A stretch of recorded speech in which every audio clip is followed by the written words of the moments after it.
Another limitation of these models is, of course, that they were trained based on data that has a certain knowledge cutoff.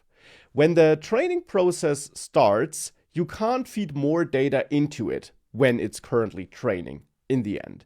So let's say you're training a new foundation model and you want to start next month, then you're going to use all the text you can get from the internet up to this month. Whatever happens thereafter is not something that makes it into the training process.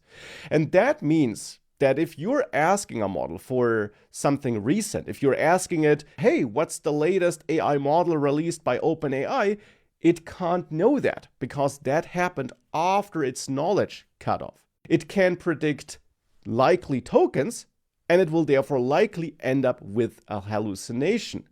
Or it will not, actually, because this knowledge cutoff problem and the problem with asking for recent information is a well-known problem. And there are two main solutions for it.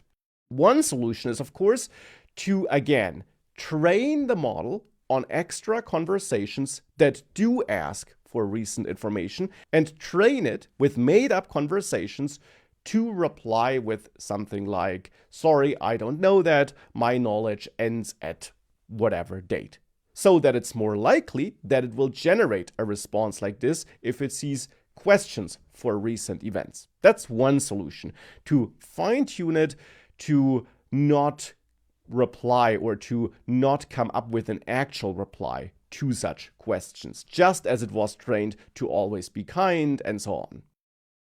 The better solution, of course, is to give the model tools, or specifically to give it access to the web, because if it can search the web, it can, of course, look up recent information, and it can extract information from websites, put it into the chat history so that it's in its context window, so that it knows about them, and then predict the next tokens based on your question and the information it looked up. And that is something we, of course, see a lot in all those models, all those AI chatbots nowadays, that we have features like web search, at least in some paid versions of ChatGPT and so on, so that you can get rid of that knowledge cutoff problem. However, it's important to understand how the model actually does the web search, because it's also easy to get that wrong, and it's important to understand how it actually works.